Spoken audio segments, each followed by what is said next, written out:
Gideon Dalton turned to the preacher standing at the front of the small wooden church and said, in a voice that carried the weight of 10 years of dust and longing, and a darkness he had never quite been able to shake, "Keep the words short, Reverend, because I have waited long enough already."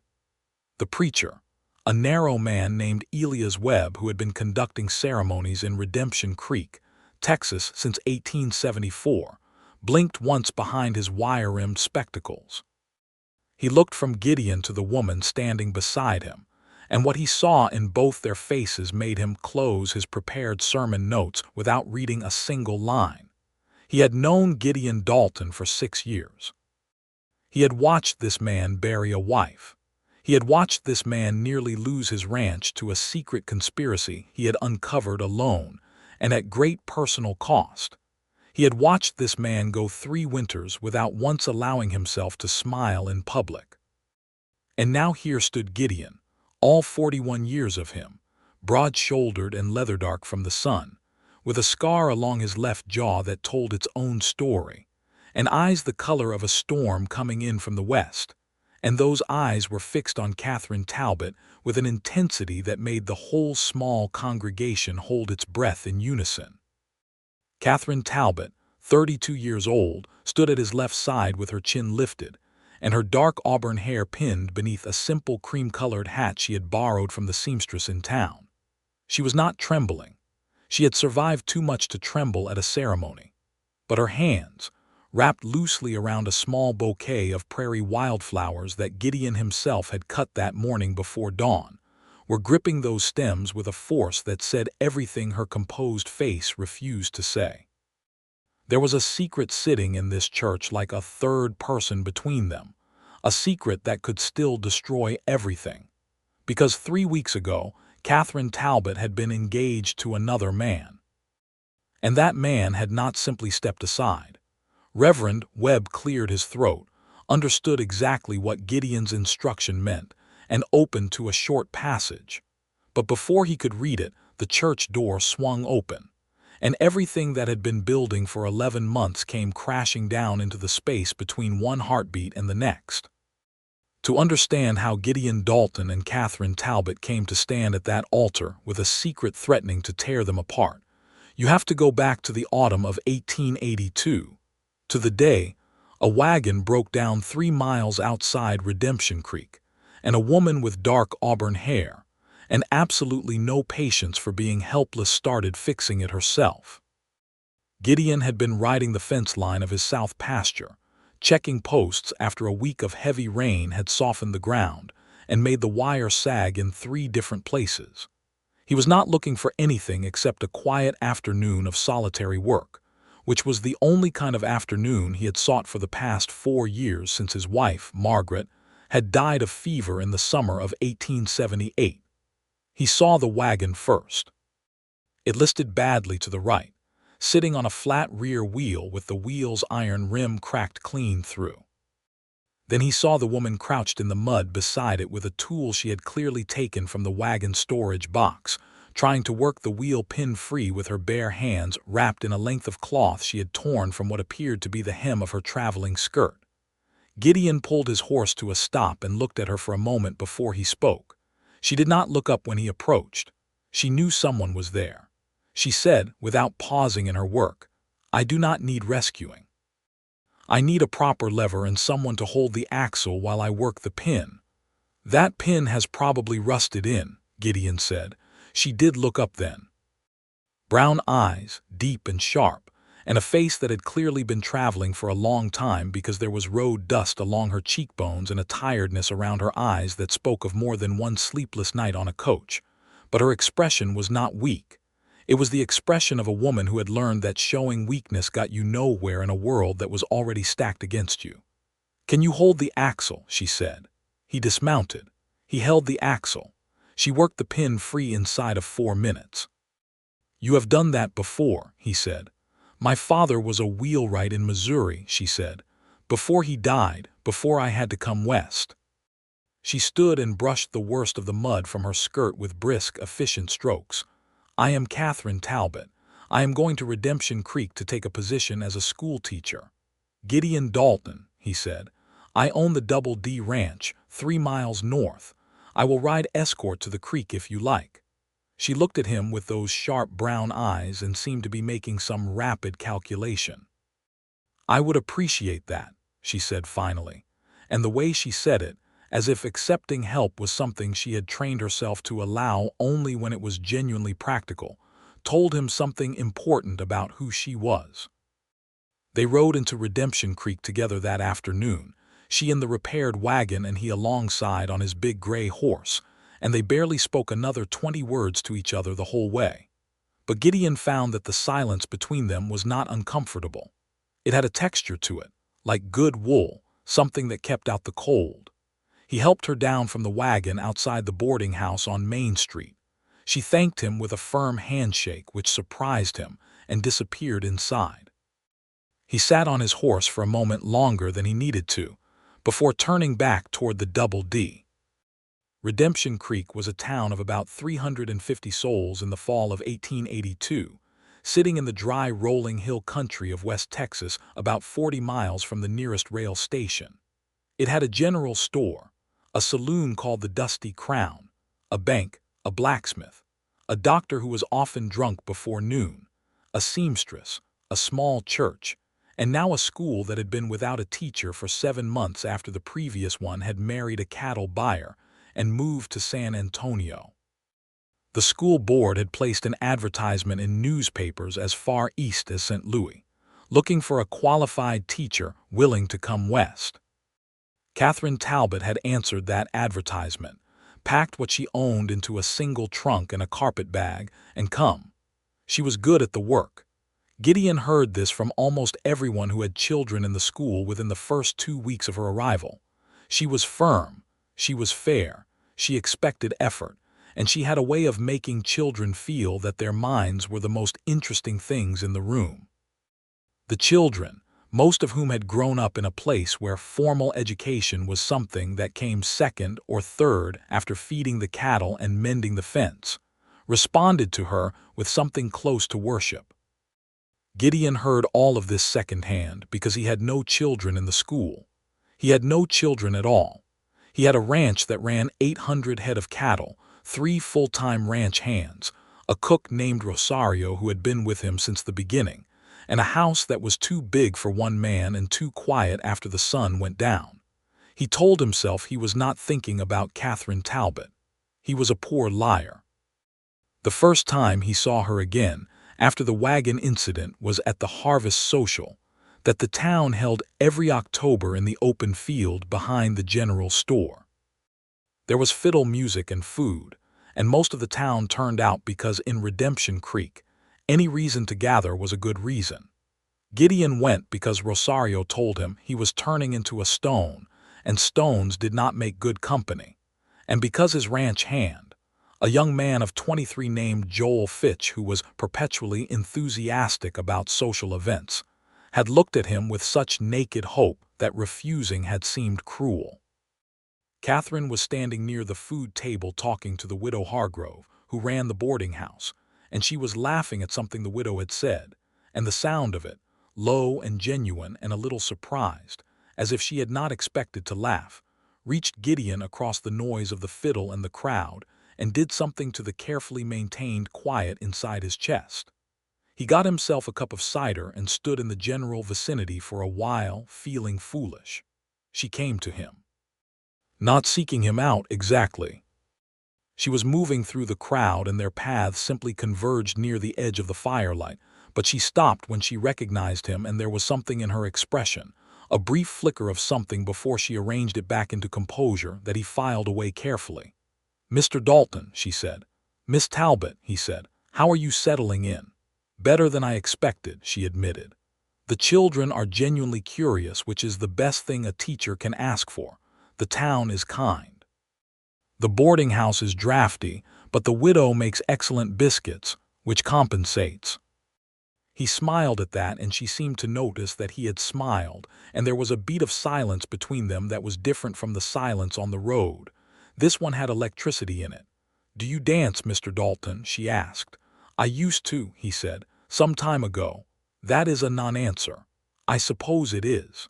She looked at him with those direct brown eyes.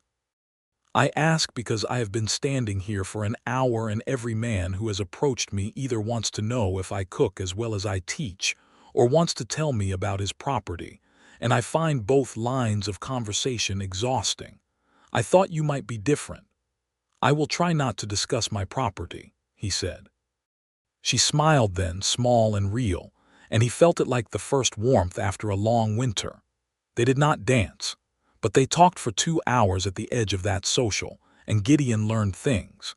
He learned that she was 32 and had spent the previous 8 years caring for her aging father after her mother's death, which was why she had never married, not for lack of opportunity, she was clear about that, but because she had chosen obligation over her own desires. He learned that she had read every book she could get her hands on since she was a child, and still felt that she had barely made a start. He learned that she had opinions about land management, about the treatment of the Comanche people who had been moved off this land, about the rights of women to own property, all of which she expressed with a calm, level directness that made argument feel like a privilege rather than a fight.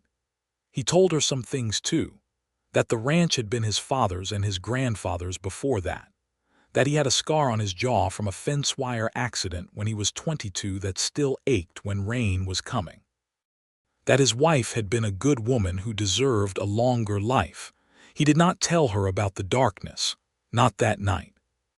He did not tell her about the conspiracy that had nearly cost him the ranch 2 years ago, about the man named Harlan Voss who had forged documents and bribed a county official, and tried to steal the Double D right out from under him through the legal system itself. That story was still raw, even though Voss was in prison now, and the land was legally secured, and the danger was past. He was not ready to tell that story to anyone new. But he walked her back to the boarding house at the end of the evening, and when she stood on the porch step and looked at him in the darkness, he felt that he was at a threshold. Not just the literal wooden threshold of the boarding house steps. A threshold between the life he had been living since Margaret died, which was a careful, controlled, fundamentally safe life, and something else. Something that required risk. He tipped his hat and said goodnight and rode home. He did not sleep for a long time. Over the following months, through the cold of the Texas winter and into the early warmth of the following spring, Gideon and Catherine built something. It was not rushed. Neither of them were people who rushed things. He found reasons to come into town. She found reasons to be places where those reasons might be relevant. They were both aware of the transparent nature of this arrangement, and both found it privately amusing, though neither said so directly for quite some time. He brought the school a set of maps that had been in his ranch house since his father's time, old and somewhat inaccurate but still useful, because he heard that Catherine had been trying to find maps for the children to study. She thanked him in a note delivered by Joel Fitch, who clearly found the whole operation entertaining, and the note was precise and gracious, and had one small line at the end that was not strictly necessary, saying that she had noticed the Double D's fence line when she had taken the children on a nature walk along the creek, and thought it the best-maintained fence in the county, which he understood to mean something other than fence appreciation.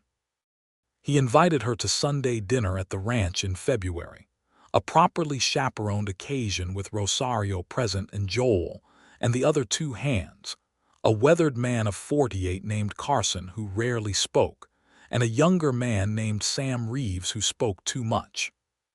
It was loud and warm, and Rosario made her tamales, which were the best thing Gideon knew how to offer anyone, and Catherine ate 3 of them without any of the fussy restraint some women felt required in mixed company, and laughed at one of Sam's terrible jokes, and talked to Rosario in the kitchen afterward for 40 minutes while the men sat on the porch. And Rosario came out later and looked at Gideon with an expression that clearly communicated that she had made her judgment, and he had better not be foolish about this. He was trying not to be foolish. The problem was the dark past, not just the Harlan Voss situation, though that had left marks. The deeper problem was that Gideon had spent 4 years since Margaret's death building a wall around his capacity for loss, And that wall had served him well in the sense that he had not had to feel anything that hurt too deeply. The problem with walls, as he was beginning to understand, was that they also kept out the things that did not hurt. He told her about Margaret in early March, on an afternoon when she had walked out to the ranch to collect a book he had mentioned owning, a proper copy of John Stuart Mill's essays that she had been wanting to read. He told her over coffee at the kitchen table with Rosario conspicuously absent in the back garden, that Margaret had been his wife for 6 years, and had been kind and patient, and had wanted children who never came, and that she had taken a fever in the August of 1878 and been gone in 9 days, and that he had blamed himself for a long time because he had been away at the southern pasture when she took sick and had not gotten back until the 3rd day. Catherine listened to all of this without filling the silences with comfort or platitude. When he finished, she said, "Losing someone before you are ready is a kind of betrayal by the universe, even if there is no one actually to blame." He looked at her. "That is exactly what it feels like." "I know," she said. "My father died for 3 years before he actually died. You could see him going and you couldn't stop it, and every day felt like the universe was extracting something from you that you had not agreed to give." They sat with that for a while, the two of them, and the full weight of what they had each carried. Then she said, "I think you should know that I am not afraid of difficulty, Mr. Dalton. I have been told that I should want something easier than what I have chosen, and I have never found that advice useful. I think," he said carefully, "that you might want to call me Gideon." Her smile was slow and warm and private. "I think I might," she agreed. By April he was thinking about asking her to marry him. He was also, at the same time, becoming aware of a problem. The problem had a name. His name was Victor Aldridge. Victor Aldridge was the man who owned the Aldridge Cattle Company, which was the largest cattle operation in the county, running 3 times the acreage of the Double D and employing 23 men full-time. He was 48 years old, had been widowed for 5 years, was considered prosperous and respectable, and had begun paying very deliberate attention to Catherine Talbot sometime in February. Aldridge was not subtle. He sent gifts to the school, not inappropriate ones but consistent ones. Books, supplies, a set of new chalk boards. He made sure to be present at every town gathering where Catherine was present. He had a way of placing himself in her orbit that was so smooth and so practiced that Gideon recognized it, with a cold clarity, as a man who had done this before and knew exactly what he was doing. What troubled Gideon was that Aldridge was, by most observable measures, an excellent prospect.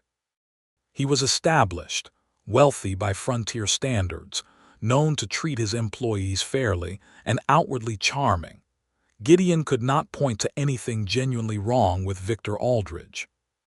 He could only feel, in the way he felt whether coming before it arrived, that something about the man was not true.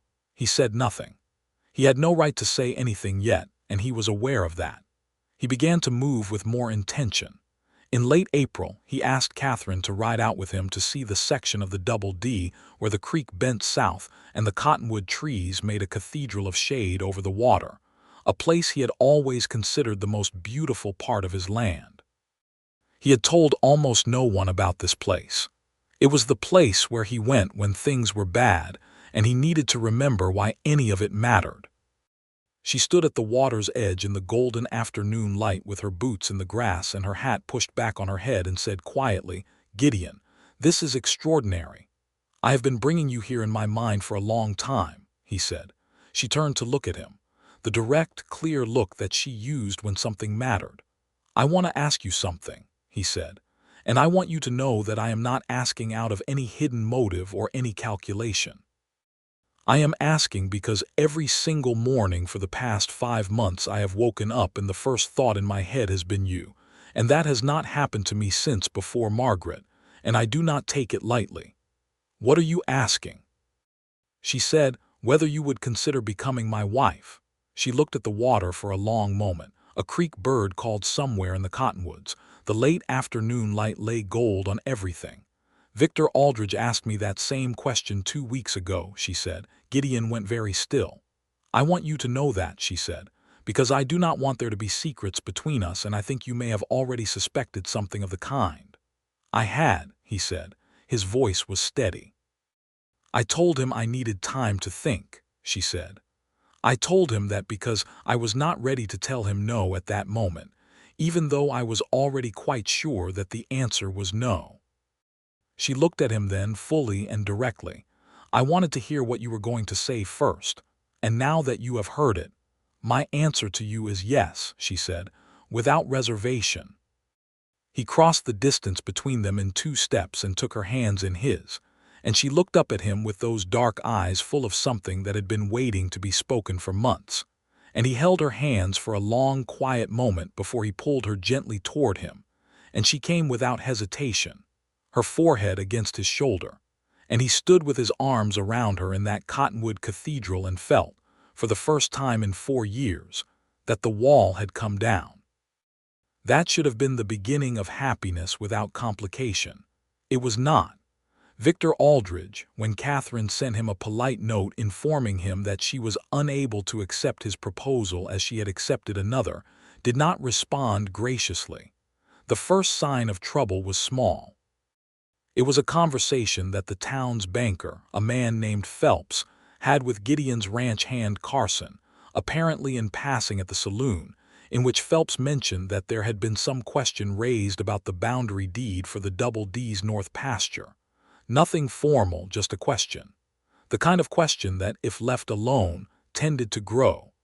Gideon went to see Phelps the next morning. Phelps was evasive in the way of a man who regrets having said something. He told Gideon that someone had been asking questions about the original Dalton land grant, specifically about whether the survey done in the 1860s had been properly recorded with the current county seat after the boundary reorganization of 1876. Gideon knew exactly what this was. It was the same playbook that Harlan Voss had used 2 years ago. The dark past reaching forward through a new set of hands. He went home and spent 3 evenings going through every document he owned related to the Double D, and by the 3rd evening he had confirmed what he suspected. The Double D's title was clean. Every recording was in order. Whoever was raising questions was doing so without any legal basis, which meant they were not actually trying to win a legal case. They were trying to create uncertainty. They were trying to create the impression of a man whose property was disputed, whose stability was questionable, whose proposal to a respectable schoolteacher might be unwise. The betrayal of it hit him in a slow burn, not the legal maneuver itself, which he had seen before and knew how to counter. The burn came from understanding that someone was using his dark past, the lingering shadow of the Voss situation, as a weapon against his future. He had a very strong suspicion about who that someone was. He could not prove it, not yet. He told Catherine everything. He did not hide it, did not soften it. He sat with her on the porch of the boarding house one evening in late May and laid it all out, the original Harlan Voss scheme, the 2-year-old wounds, and now this new pressure that appeared to be coming from the same direction but with a different name on it. She listened without interrupting, in the way she always listened, fully and carefully. When he finished, she was quiet for a moment. "You think it is Aldridge," she said. "I think it is possible," he said. "I cannot prove it. What do you intend to do?" "Document everything. Keep building the case. Go to the county recorder's office in person and get certified copies of every deed and survey record I own. Make sure there is nothing for the questions to attach to. And in the meantime, he said, "I would very much like to move forward with what we planned." She looked at him steadily. "So would I." They announced the engagement in June, at the Sunday service at the church, in the simple way of the time, a public statement before the congregation. Reverend Webb congratulated them. Most of the congregation did too, with a warmth that told Gideon how the town felt about Catherine and, he suspected, how they felt about him after the solitary years. Victor Aldridge was not at the service that Sunday. He was rarely at services, Gideon had noticed, but word traveled fast in Redemption Creek.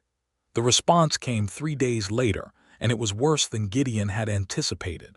It came through Joel Fitch, who came in from town one afternoon looking like he had swallowed something sour. He stood in the kitchen doorway while Gideon was going over the summer cattle figures with Rosario, and he said, "Boss, there is something you need to hear." What Joel had heard at the Dusty Crown the previous evening was that Victor Aldridge had been telling people that Catherine Talbot was not who she claimed to be. Not loudly or dramatically. Quietly, selectively, in conversations with the kind of men who liked to sit on information until it was useful. Aldridge was apparently saying that Catherine had left Missouri under circumstances that were less than respectable, that her father's death had involved debts of a disreputable kind, and that a man of Gideon Dalton's standing would do well to look more carefully into the woman he was planning to marry. There was no evidence offered with any of this. It was pure poison, designed to spread through the town's social water table and do its work slowly, creating suspicion and doubt. Gideon felt the rage like a physical thing in his chest, cold and contained and very dangerous. He did not go to Aldridge that night, though he wanted to. He went instead to Catherine. He told her what had been said. He watched her face go through a sequence of emotions, the first of which was a flash of raw pain that she controlled almost immediately, and the second of which was anger, and the third of which settled into something harder and clearer and entirely resolved. "None of it is true," she said. "My father died with debts, yes. Most people in that part of Missouri did after the hard years. I paid those debts myself over 4 years, every last one of them. I left with a clean record and a letter of character from 3 prominent citizens of our county and the certificate of my teacher's examination." Her voice was level, but it was taut. "He is lying, and he is doing it because he does not accept that I chose you." "I know," Gideon said.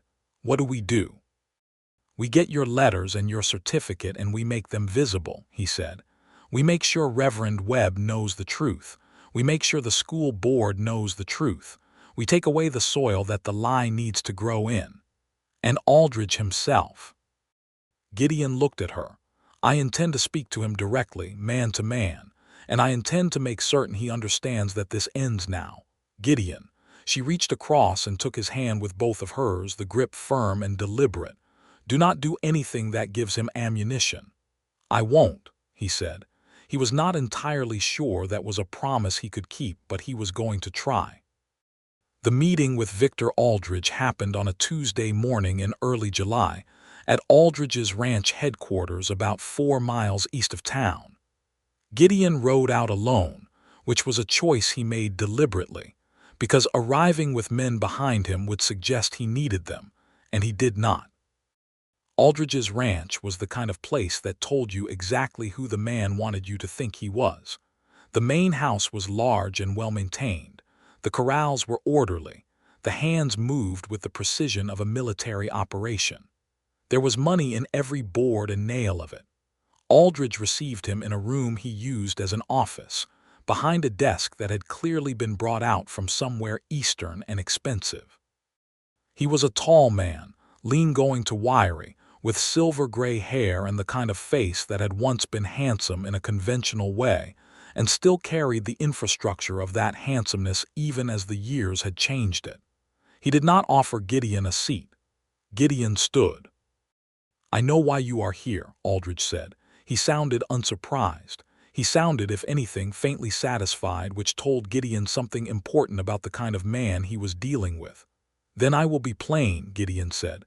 "The things you have been saying about Catherine Talbot are lies. I am here to ask you to stop."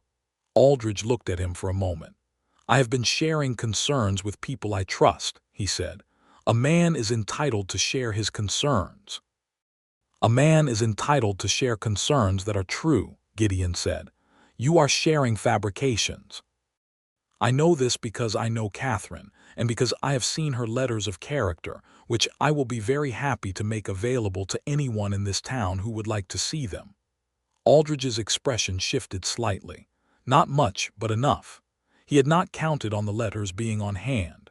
"I would also like to discuss," Gideon said, keeping his voice perfectly even, "the questions being raised about my property title." I have had certified copies made of every relevant document, and I have spoken to the county recorder directly. There are no legitimate questions. If any fraudulent challenge is filed, I will be responding with every legal tool available to me, and I will make very certain that the origin of that challenge is thoroughly investigated.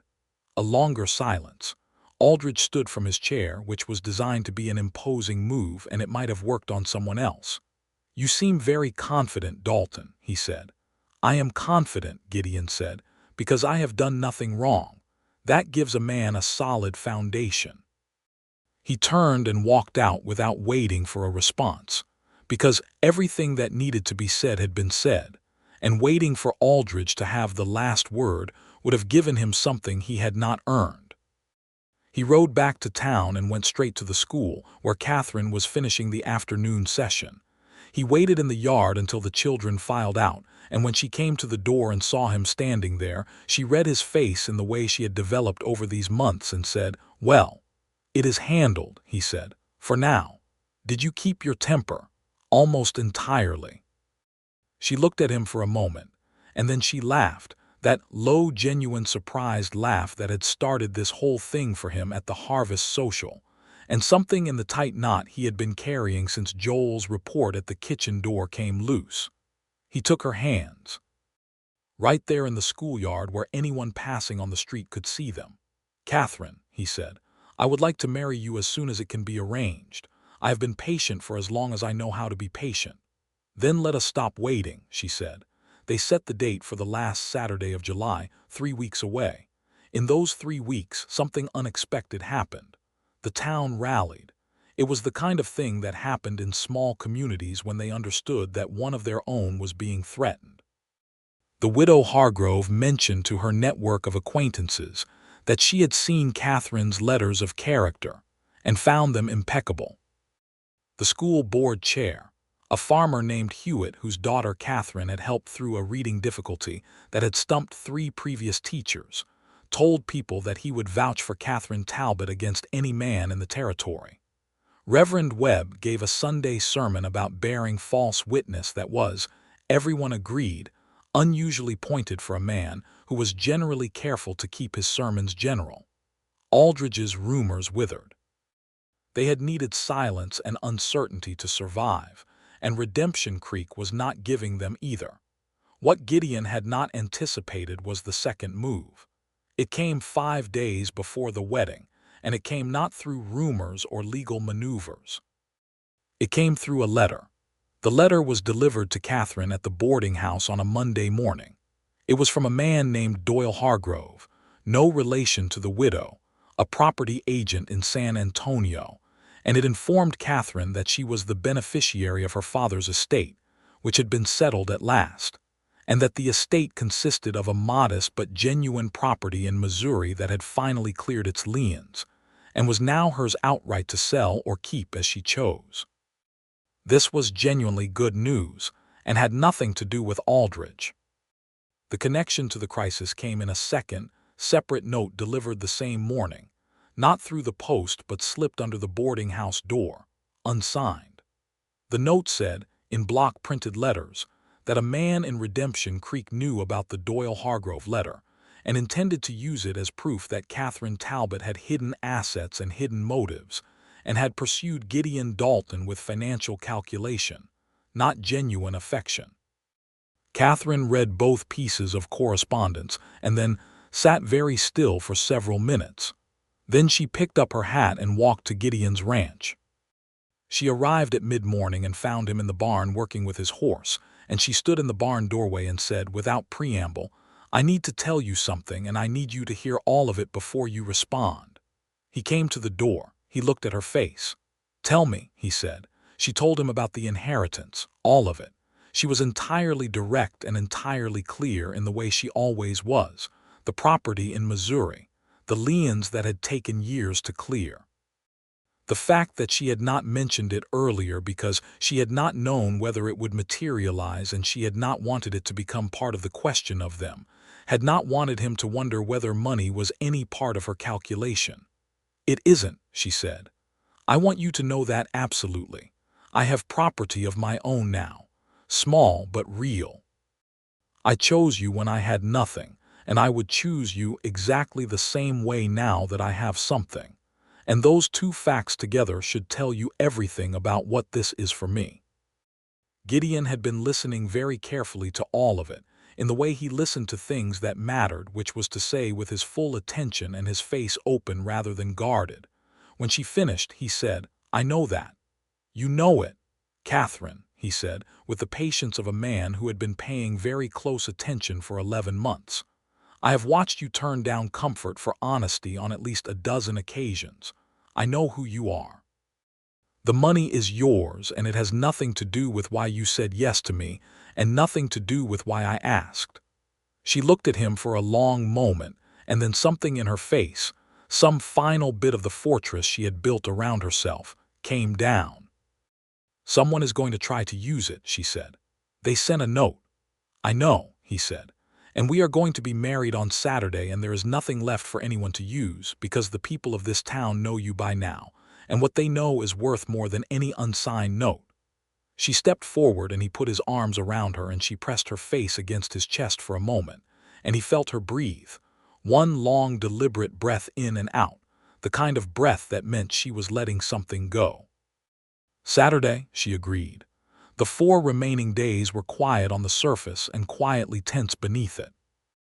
Gideon completed the certified copy process for his land records and filed them properly.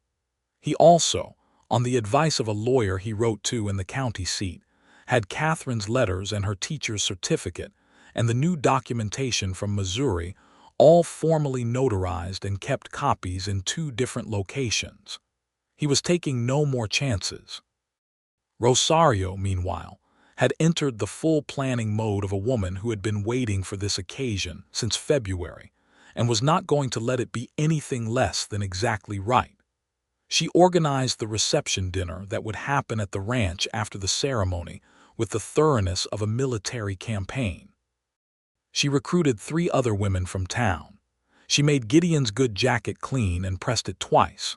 She told him twice that he looked fine, and once that he looked better than fine, which from Rosario was the equivalent of a standing ovation. Joel Fitch polished his own boots so vigorously that he went through 2 rags and had to borrow a third. The morning of the wedding, Saturday, the last day of July, 1883, arrived with the particular clarity of a West Texas summer morning that has decided to be generous. The sky was a deep, clean blue, and the heat had not yet built to its afternoon brutality, and the cottonwood leaves along the creek caught the early light and gave it back silver. Gideon was dressed and ready an hour before he needed to be. He went and stood at the fence at the back of the house and looked at his land, the south pasture rolling to the tree line, the cattle dots in the distance, the fence lines clean and tight, and felt the particular emotion of a man who has worked very hard for something and is about to receive it, which is not smugness but something quieter and more serious, something that tastes like gratitude. He thought about his father, who had homesteaded this land with his own hands. He thought about Margaret, and said a private goodbye to the part of him that had kept her death as a kind of sanctuary against further loss. He thought about the Voss years and the Aldrich pressure and all the ways the world had tried to take things from him, and how all of those things had failed. He got on his horse and rode to town. The church was already filling when he arrived. Half the town had turned out, which was not surprising. Redemption Creek did not have many occasions this significant, and the congregation had a vested interest in this one. He went in through the side door and found Reverend Webb already in his vestments, organizing his notes with the care of a man who took his ceremonies seriously. Rosario was in the front pew already there, and she looked at him with an expression that combined satisfaction and stern admonishment to maintain composure, which was a complex look, but she managed it. Joel and Carson and Sam were behind her, Joel's boots gleaming heroically. The church filled. The summer light came through the plain glass windows in long, warm panels. The fiddle player from the social, a man named Watts who supplemented his farming income with his bow, played quietly in the corner. Then Catherine came through the door. She was wearing a dress the color of warm cream, which she and the seamstress had made together over the past 3 weeks from fabric she had sent from the catalog, and she wore her dark auburn hair partially up and partially down in a way that was both proper and somewhat defiant of convention, and she carried the bouquet of prairie wildflowers that Gideon had cut before dawn that morning. And she walked down the aisle of that small wooden church with the composure and directness that was the fundamental language of who she was. She looked at Gideon the whole way. He looked at her the whole way. And then, just as she reached the front of the church and the congregation settled into expectant silence, the church door swung open again. Victor Aldridge walked in. He was not alone. He had 2 men with him that Gideon did not know, and he was carrying a document in his hand. The church went very still, the kind of stillness that happens when a space full of people collectively stops breathing. Aldridge walked to the center of the aisle and said, in the carrying voice of a man who had decided to commit to something, "Reverend Webb, I have here a legal challenge to this ceremony. I am submitting that there are outstanding questions about the legitimacy of the Double D's land title that make this a matter for the court before it is a matter for the church." The silence after he said this was the loudest thing Gideon had ever heard. He looked at Catherine. She was looking at Aldridge with an expression of absolute cold calm. He looked at Reverend Webb, who had removed his spectacles and was pinching the bridge of his nose. He looked at Aldridge, who was standing in the center aisle with his document and his hired witnesses and his practiced certainty, and he felt the full depth of what this man was. Someone who had decided that if he could not have what he wanted, he would destroy the possibility for everyone else. A man with a hidden motive dressed in the language of legal process. A man who had weaponized the system the way Harlan Voss had weaponized it, not because he had any legitimate claim, but because he could. And Gideon Dalton, who had spent 4 years behind a wall and 11 months tearing it down brick by brick for the woman standing beside him with prairie wildflowers in her hands, felt something settle in his chest like bedrock. He turned to Reverend Webb and said, in a voice that was perfectly quiet and perfectly clear, and went into every corner of that church, "Reverend, I have certified copies of every document related to my land title filed with the county recorder and notarized by an attorney of record, which I will be very happy to produce for any legitimate legal inquiry. I also have in my jacket pocket a letter from the county recorder himself, written last Monday, confirming that there is no outstanding legal challenge of any kind against my property." He paused. If Mr. Aldridge has a document, he is welcome to pursue it through the appropriate court, and he will find that it goes nowhere because there is nothing to find. Another pause. Reverend Webb had put his spectacles back on. "Keep the words short," Gideon said, and he heard his own voice go rough with it, rough with all of it. The years and the loss and the long work of putting himself back together, and the choice he had made every morning for 11 months to not let the darkness win. "Because I have waited long enough already." The church held its silence for 2 more seconds. Then Hewitt, the school board chair, stood up from his pew and said, in the flat, carrying voice of a man who farmed 1,000 acres and had no patience for nonsense, "Aldridge, that is enough." 3 other men stood up. Then 2 more. Not dramatically, not with noise, just standing the way men in that country communicated things when words had run out. Victor Aldridge looked at the standing men, and then looked around the church at the faces turned toward him and read, with apparent clarity, that he had miscalculated the loyalty of this community to the people standing at its altar. He folded his document. He walked back out the door. His 2 hired men followed him. The church door closed. The silence held for exactly 3 more seconds, and then Rosario said, clearly and with great finality from the front pew, "Good." The entire congregation laughed, which broke the tension like a window letting in air. Reverend Webb straightened his notes. He looked at Gideon. He looked at Catherine, who was still standing perfectly composed with her wildflowers, though her grip on the stems had, if possible, intensified even further. Then he looked at his notes and put them face down on the lectern. He opened the scripture instead, to the passage about love being patient, because he was not a man without a sense of occasion. He kept the words short. Gideon and Catherine were married on the last Saturday of July, 1883, in the small wooden church in Redemption Creek, Texas, in the presence of nearly every man, woman, and child in the town, with the summer light coming through the plain glass windows and the fiddle player in the corner and Rosario crying quietly but with dignity in the front pew. When Webb told Gideon he could kiss his bride, Catherine was already looking at him with those dark eyes that had been seeing him clearly for 11 months, and he put one hand against her cheek, weathered and warm, and she leaned into it for just a moment before he bent and kissed her, and the church erupted in the kind of noise that a room full of genuinely happy people makes, which is not polite applause but something louder and less controlled and far more honest. The reception at the Double D was, by every account later given by the people of Redemption Creek, the finest gathering the county had seen in a decade. Rosario's food was legendary. Watts played for 3 hours, and a second fiddle appeared from somewhere in the form of the widow Hargrove's son, who turned out to have hidden talents. People danced in the yard under the summer stars until the little children fell asleep in their mother's arms and had to be carried home, and still the adults stayed. Gideon danced with Catherine, not well by his own admission, but with a wholehearted engagement that more than compensated for technical deficiency. She was a better dancer than she had let on, and when he said so, she said that she had simply never had a reason to mention it, which he took as a gentle commentary on the things they were still learning about each other, and which pleased him.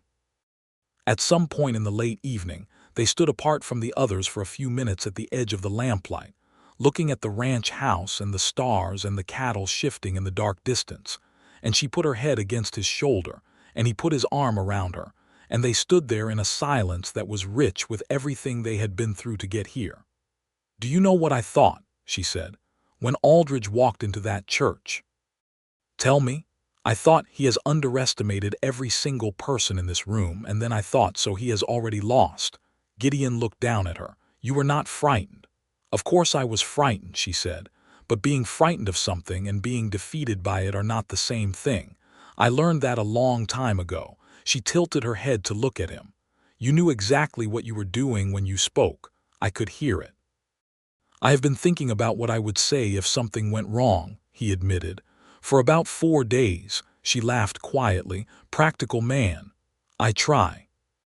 She turned into him and put both arms around him, and he held her there in the dark at the edge of the lamp glow, with the sound of fiddle music from the yard and the voices of his people. Their people. Warm in the summer night. And he thought about the scar on his jaw that ached before rain and the wall he had built, and the 11 months of gradual, careful, necessary demolition. And he thought that the whole weight of what a life could cost and what it could give you was right here in this moment. In the warmth of her hands on his back and the smell of her hair and the particular quiet confidence with which she held him, as if she had already decided that this was where she was going to stay. They moved Catherine into the ranch house the following week.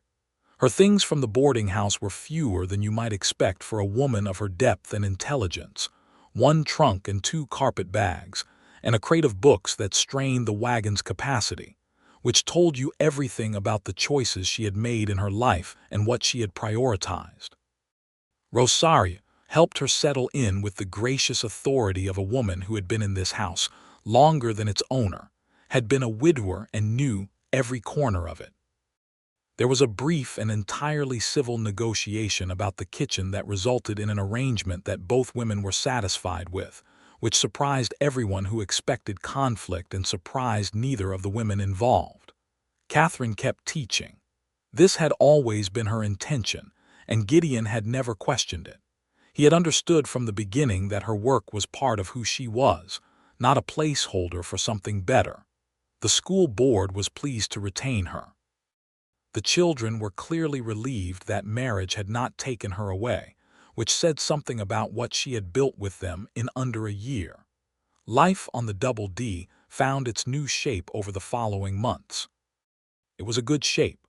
What Gideon had not fully anticipated was how much better he would become at certain things with Catherine beside him. Not just the practical things, though she had opinions about the ranch management that were worth listening to, and occasionally transformed his approach to something he had been doing the same way for years out of pure habit. It was the less tangible things. He slept better. He laughed more, which surprised Joel Fitch visibly the first several times it happened at full volume. He found himself explaining the ranch's history to her over evening meals, and discovering things in the telling that he had never articulated before, whole layers of understanding about the land and his family's relationship to it that had been present but unspoken for decades. She was a remarkable listener, not passive, never passive, but genuinely attentive in the way that made the speaker feel that what they were saying was worth saying.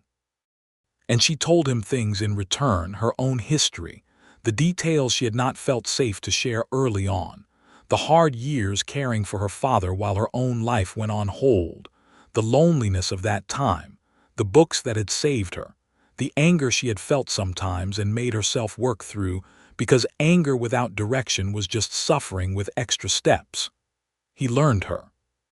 He also learned her capacity for stubbornness, which was considerable, and her tendency to get fully absorbed in a problem and forget to eat, which required monitoring, and her habit of sitting outside on the back porch in the early morning with coffee before anyone else was up, which he adopted as his own habit of joining her, and which became one of the best parts of his day. In September, she told him she was expecting.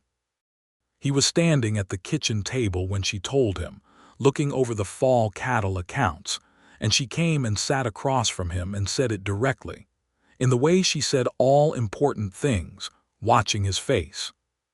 He looked up from the accounts and looked at her, and then he stood up and came around the table to her in 2 steps and crouched down in front of her chair and took both her hands and said nothing at all for a moment because there were no words that were adequate. She was watching him carefully. "Are you all right?" she asked. "More than all right," he said. His voice was unsteady in a way it almost never was. "I am better than all right." She touched his face with her hand, the scar along his jaw, gently. "I thought it might mean a great deal to you." "It means everything," he said. She bent and pressed her lips to his forehead, a gesture that was both tender and steady, which was very much who she was. Rosario, when she was told, sat down in her kitchen chair and cried in earnest for approximately 4 minutes, and then stood up and began planning the diet requirements for a healthy pregnancy with the focused energy of a woman who had been waiting for this assignment. Joel Fitch shook Gideon's hand so vigorously that Gideon's arm was sore for 2 days. The winter of 1883 into 1884 was a good winter on the Double D, in the way that winters are good when there is warmth inside the house, and the cold outside becomes something that defines the warmth by contrast rather than threatening it. Gideon spent those months working the ranch through the quiet season, mending fences and resting the pastures and managing the winter feed supply, and coming home each evening to lamplight and the smell of Rosario's cooking and Catherine at the table reading or grading student work or writing letters, and the specific quality of contentment that comes from having the thing you worked hardest for. He thought sometimes about Victor Aldridge, who had left Redemption Creek in August, taking his cattle operation to the next county. The Double D's legal standing had been thoroughly confirmed, and the challenge, when Aldridge's lawyer had finally filed a formal document, had been dismissed in less than 2 weeks as entirely without merit. Gideon felt, about Aldridge, something that was not quite forgiveness and not quite indifference but was close to the latter. The man had tried to use the system the way Harlan Voss had, and like Voss, he had discovered that the system cut both ways. He felt nothing for Aldridge personally. The only emotion he had carried from that episode was a residual anger about the lies aimed at Catherine, and even that had faded under the weight of daily evidence that Catherine Talbot, Catherine Dalton now, was exactly who she had always been, and that everyone who mattered knew it. In March of 1884, on a Tuesday morning after an overnight snowfall that was the last of the season, Rosario came out to find Gideon at first light and told him it was time. The labor was long. Gideon sat in the kitchen with Rosario and the widow Hargrove, who had come out to assist, moving between sitting still and standing at the window and sitting again, while the night stretched and the fire burned low and was rebuilt and burned low again. He was not a man who showed fear easily, but that night it sat on him in the specific way of a fear for someone else, which is the worst kind. Just before dawn, he heard a cry. Not Catherine's voice, which he had been listening for with the attention of a man whose heart is fully committed. A smaller, sharper, brand-new sound. Rosario appeared in the kitchen doorway and said, with a smile of extraordinary fullness, "It is a boy."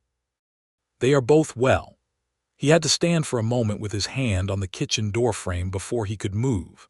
His son, when he saw him, was red-faced and emphatically unhappy about having been moved from wherever he had been, and small in the way that new things are small, compact with potential, and entirely perfect. Catherine was exhausted and radiant in the way of a woman who has done something profoundly difficult and knows it, and she looked at Gideon when he came in and held the baby, and she said, "Well, rancher, what do you think?" He was looking at both of them, this woman and this child, and he could not speak for a moment. "I think," he said at last, "that I have done nothing in my life to deserve this, and I intend to spend the rest of my life making sure you both never need to ask for anything I can give." She reached up and touched his arm. "That is the right answer," she said. They named him James Elias Dalton, the James for Gideon's father and the Elias for Reverend Webb, who had kept the words short and made everything else possible. Reverend Webb, when informed of the middle name, had to remove his spectacles and clean them at considerable length before he could adequately express his gratitude. The spring and summer of 1884 brought the Double D into a new season of everything. The cattle operation had its best year since Gideon's father's time, partly due to good weather and good prices, and partly due to some specific advice Catherine had offered about the rotation of the south pasture that Gideon had initially been skeptical about, and had then been quietly and thoroughly proven wrong about, which she did not rub in, though she was entitled to. James Elias was a serious baby who regarded the world with an expression of deep consideration that made everyone who saw him laugh. He had Gideon's coloring and Catherine's eyes, which seemed exactly right. Rosario was the proudest person on the property who was not a parent. Joel Fitch had developed the habit of carving small wooden toys in his off hours and presenting them to James with a solemnity that suggested this was the most important work of his life, and perhaps it was. The school, meanwhile, was thriving. Catherine had returned to teaching in the fall after the summer with the baby, and she had taken on a reading program for the adults in town as well, one evening a week, which drew a surprising number of people who had always wanted to improve their reading, but had never had the occasion. Among them was Carson, who had been literate enough for practical purposes, but had a secret desire to read history books that had been frustrated for most of his adult life, and who made such rapid progress under Catherine's guidance that by the following spring he was reading a history of the Republic of Texas that he had found in the general store catalog. Carson's transformation was quiet and complete and deeply satisfying to everyone who knew him, and he himself never mentioned it except once, when he told Gideon over the fence one morning that Miss Talbot, he still called her that out of habit, was the finest kind of person he had ever encountered. Gideon said he was in full agreement. The question of Victor Aldridge's legal challenge had one final chapter that Gideon had not anticipated. In the summer of 1884, a court inquiry in the next county, set off by complaints from two of Aldridge's former employees, began to look into Aldridge's business practices. It emerged over the course of that inquiry that Aldridge had used similar document manipulation strategies against at least two other property owners in the region, and that his operation had been built in part on legal pressure designed to force smaller ranchers to sell at below-market prices. The investigation did not directly involve Gideon, whose own records were thoroughly clear. But it confirmed, completely and publicly, what Gideon had known in his bones since the first time he had felt the familiar shape of the pressure being applied. It was the Voss playbook. Different man, same playbook. Aldridge's operation was eventually ordered to make reparations to the ranchers he had damaged. He did not go to prison, which Gideon thought was a failure of justice, but he lost a significant portion of what he had built, and he lost it in a public way that followed him afterward. Redemption Creek heard about the inquiry and understood exactly what it meant about the man who had walked into their church with a document and 2 hired witnesses, and their collective retrospective opinion of Victor Aldridge settled into a solid disapproval that was, in its quiet way, its own form of consequence. Catherine read the account in the county newspaper and put it down without comment for a moment, and then said, "I am glad the other ranchers will be compensated. That is what matters." Gideon agreed. He noticed that she did not gloat. He had not expected her to. It was one of the 1,000 things about her that he had filed away over the years as evidence of who she was. By the fall of 1885, James was walking and talking in the unstoppable way of a child who has decided that language and motion are the 2 most important inventions, and the ranch house had adapted to his presence with the cheerful disorder of a space that is properly lived in.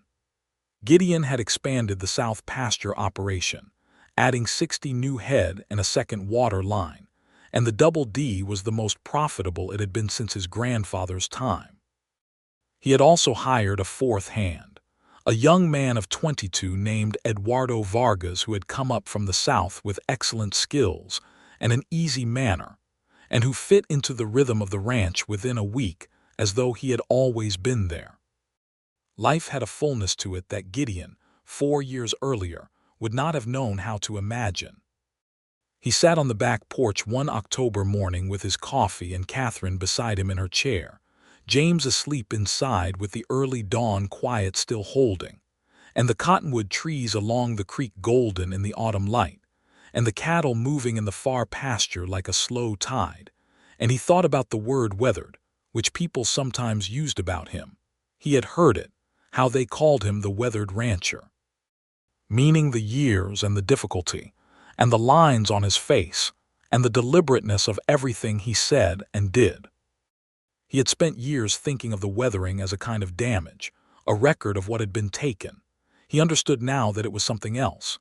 It was evidence of having been here, having stayed, having worked and lost and persisted and finally, at last, opened the door that he had kept sealed for longer than he should have. "What are you thinking about?"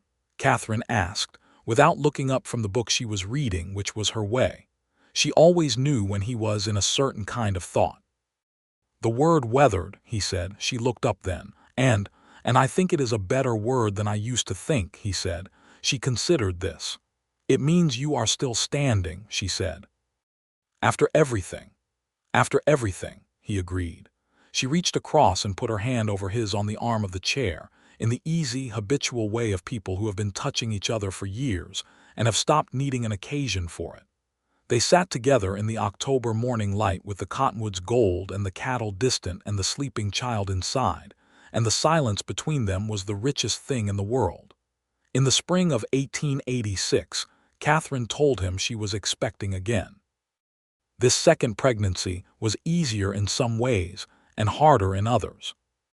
The summer heat was intense that year, and she was less comfortable than she had been the first time, and there were 2 weeks in July when she was genuinely unwell, which was frightening for everyone, and then resolved. And they were all grateful for the resolution with the particular gratitude of people who have known what it means to lose something and are not willing to lose anything else. The baby came in November, a girl this time, born on a cold, clear night with the stars very bright outside the window, and she was perfect in the way James had been perfect, and in ways entirely her own. They named her Margaret Ruth Dalton, the Margaret for the woman who had been here first, because Catherine had suggested it and Gideon had been unable to speak for a full minute when she did, and the Ruth because it was Catherine's middle name, and she felt it was time to put it on someone who would carry it forward. James Elias Dalton, who was 2.5 years old and had opinions about everything, regarded his sister with an expression that cycled rapidly through suspicion, curiosity, and a tentative ownership that made every adult in the room laugh. Rosario, who had been present for both births and intended to be present for any subsequent ones as a matter of personal policy, held Margaret Ruth on the morning after her birth and was heard to say, quietly, that this was the finest work any of them had ever done. The Double D in the years that followed became the kind of place that people thought of when they thought of what it meant to build something real, not because it was the largest operation in the county, though it had grown. Not because it was the wealthiest, though it was prosperous, but because of what it represented when people looked at it, the way the fence lines ran clean and tight, the way the hands worked with a pride that came from being treated well, the way the house had light in its windows and sound in its rooms, and the marks of children living in it, and the way Gideon Dalton stood at his gate and looked at his land with the expression of a man who understood what he had and was grateful for every single acre of it. Catherine kept teaching until 1888, when the school had grown enough to warrant a second teacher, and she handed the primary grades to a young woman named Frances Mead, who had come from the East with excellent credentials, and the same contained competence Catherine had shown on arrival 6 years earlier. Catherine supervised Frances's first year and then stepped back from the daily classroom, though she continued the adult reading evenings and had started, in 1887, writing a small column for the county newspaper on the subject of frontier education, which was read by more people than the editor had expected, and which she found deeply satisfying in a different way from direct teaching. She also kept reading. The crate of books had multiplied considerably over the years, requiring a bookshelf that Gideon built her along one wall of the study, and then a second shelf when the first was full, and the study had become her particular domain in the house, organized with a precision that was entirely hers. In 1889, Texas became a topic of significant conversation across the region, as the question of statehood and land organization continued to evolve. Gideon went to several county meetings about property rights and resource access, because these things affected the Double D directly, and Catherine came with him when she could. She had become, over the years, a recognized voice in the community on questions of education and community organization, and she used that voice carefully and consistently on behalf of people who needed it, including the families in the county who had been affected by operations like Aldridge's, and the small number of black families who had settled in the hill country after the war, and found that legal equality and practical equality were different things. Gideon supported all of this not only because Catherine believed in it, but because he believed in it himself, with the particular conviction of a man who had seen the law used as a weapon against the vulnerable, and knew exactly what that looked like and what it cost. The Reverend Webb, who was aging and had been talking about retirement for 3 years, finally announced in the spring of 1889 that he would step back from the full duties of the ministry the following year. His last major ceremony before the new reverend arrived was the baptism of James Elias Dalton's newest sibling, a second son born in the winter of 1888, whom Gideon and Catherine named Thomas Webb Dalton because it seemed only right. Elias Webb cried again at this one, more thoroughly than he had at anything else, and said afterward that he had been in Redemption Creek for 15 years, and this was the finest compliment he had ever been paid, and he said it directly to Catherine, because he understood, as the whole town understood, that she was the one who had thought of it. James was 5 by then, a boy of serious opinions and great affection, who helped his father with small tasks on the ranch with a gravity that suggested he understood he was apprenticing for something important. Margaret Ruth was 2 and talked constantly and was terrified of nothing, which kept everyone in the household in a permanent state of attention. Thomas was a calm baby who slept well and smiled at everything, which was exactly what the household needed at that particular moment. Gideon stood at the back fence one evening in the spring of 1889, while the sun went down over the south pasture in the long, spectacular way that West Texas sunsets happened, in layers of orange and rose and deep purple that required no enhancement, and he did a quiet accounting of the life he had. He had 3 children who were healthy and whole. He had a wife who was his equal and his complement, and the person he wanted to tell things to at the end of every day without exception. He had a ranch that was solvent and sound, and employed 5 men who were good at their work and treated fairly. He had a community that knew him and that he knew, with all the complicated texture of real knowledge between real people. He had the Cottonwood Cathedral along the creek and the fence lines running true and the cattle moving in the long light. He had weathered everything. He turned from the fence and walked back to the house, where the lamplight was already gold in the kitchen windows, and he could hear through the open back door the sound of Margaret Ruth explaining something loudly to James, who was responding with the patient older brother tone he had already developed at age 5, and Rosario's voice steady through it all. And Catherine at the table with Thomas in her arms and a book open in front of her that she was probably not reading because Thomas was asleep in the precise way of a baby who is going to wake up the moment you put him down. She looked up when Gideon came in. "Beautiful evening," he said. "You were standing at the fence again," she said. "I was doing my accounting," he said, coming to her and bending to press his lips to her temple, then looking at Thomas in her arms, then at the general chaos of the kitchen. "And," she said with that small private smile that was still, after 6 years, one of the things he most looked forward to seeing on any given day. "Profitable," he said. She laughed, low and genuine and surprised in the way that had never quite changed. He sat down across from her and poured himself the last of the coffee from the pot on the table, and Margaret Ruth climbed onto his lap with the full confidence of a child who has never doubted her welcome anywhere, and James sat beside him with a piece of wood he was trying to carve into the shape of a horse under Joel Fitch's ongoing instruction, and Rosaria moved around the kitchen with the authority of a woman in her proper domain. And outside the windows the West Texas evening settled into its deep purple dark, and the first stars appeared over the cottonwoods along the creek. The years had done their work. The wall was gone. The dark past was behind them, not forgotten because nothing real is ever forgotten, but placed, settled into the ground of who they were and what they had made from it. Gideon Dalton had asked a reverend to keep the words short because he had waited long enough already, and the reverend had obliged, and here was what the waiting had been for. This kitchen, this woman, these children, this land, the complete and irreducible substance of everything. In 1890, when the cattle prices came down with the collapse of the beef market, and 4 ranches in the county had to sell or reduce, Gideon managed the Double D through the lean stretch with the same methodical care he brought to everything. It was hard. There were months when the margins were thin and the decisions were stark, and he lay awake some nights doing the arithmetic in his head. Catherine sat with him through all of it, going over the figures with him, offering the teacher's mind she brought to every problem, precise and clear and entirely unfrightened. They sold 20 head they could not carry through the winter. They reduced their spring purchases.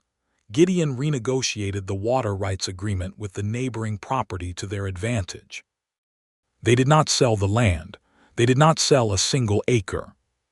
By 1891, the beef market had recovered enough to breathe easily again, and the Double D had come through without fundamental damage. Joel Fitch, who had been offered a better paying position on a larger operation during the hard year and had turned it down, told Gideon when the crisis was clearly past that he had never considered leaving for a single moment, which was both a loyalty Gideon felt deeply and a statement he believed completely. Eduardo Vargas had by this time become the lead hand, taking on the management coordination that Carson, now 56 and feeling his joints in the cold, was glad to hand over. Eduardo ran the operation with a quiet competence that matched Gideon's own, and the two men had developed the particular working relationship of people who trust each other completely, because they have earned that trust over time. James Elias Dalton, at 7 years old, began accompanying his father on the full fence inspections, riding on his own small horse that Gideon had selected and trained for him, a steady bay mare named Clover, who had the patience of a saint and the common sense of a much older horse. Father and son did the south fence line together every Saturday morning that weather allowed, and Gideon taught him things the way his own father had taught him, in the context of doing rather than the context of explaining, which was the most effective teaching method he knew. James absorbed everything with the serious attentiveness that had been his character since birth, asked intelligent questions, and was already showing the rancher's instinct for the land, the ability to read it, to understand what the grass was saying, and what the water level in the creek meant, and how the cattle behaved before weather changed. Margaret Ruth, at 4, wanted to go on the fence inspections too, and expressed this desire with the volume and persistence that were her particular gifts. She was allowed on shorter rides, perched in front of Gideon on his horse, which she treated as her absolute right, and accepted as inadequate only in the sense that she wanted her own horse, which she had been told she could have when her feet reached the proper stirrup length. She was measuring her legs against the stirrup with visible regularity. Thomas, the youngest, was the gentle one, observing his siblings with calm interest and his parents with the deep attentiveness of a child who knows he is loved, and is taking careful notes on what love looks like. Catherine, watching all three of them from the schoolroom she had set up in the study, which she used on weekend mornings to run them through their letters and numbers in the years before they were old enough for the town school, sometimes had the feeling that she was looking at a kind of proof. A demonstration of what happened when two people chose each other clearly and deliberately, and built something together with patience and honesty and the willingness to stay. She had not known this was possible when she packed her trunk in Missouri and came west. She had thought she was going to a job. She had not thought she was going to a life. She had been wrong in the best possible way. Reverend Thomas Park, who had replaced Elias Webb in 1890, came to dinner at the Double D one Sunday in the spring of 1892, and mentioned that Elias Webb, now retired in San Antonio, had sent his regards to the Daltons specifically, and asked to be remembered to the family. He also mentioned that Webb had told him, when briefing him on the congregation, that the wedding he had performed for Gideon and Catherine Dalton in the summer of 1883 was the finest ceremony he had ever conducted, because it had been the most honest. Gideon and Catherine looked at each other across the dinner table, over the heads of their 3 children, and through the sound of Thomas Park trying to explain what honest meant in this context to a very interested James. What passed between them in that look did not need words. It was the look of two people who know exactly what they built and why it holds. The Double D stood on into the new decade, its fence lines true, its pastures managed with the long view, its house full of the particular life that Gideon Dalton and Catherine Talbot had made together in the country that had tried, in various ways and through various agents, to prevent them from making it. They had not been prevented.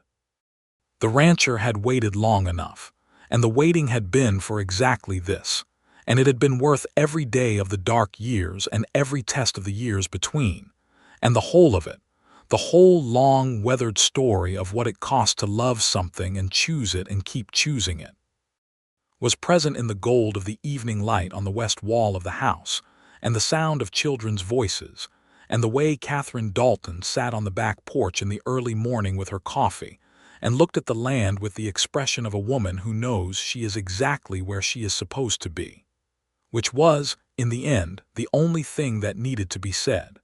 And for once, it did not need to be said in words at all.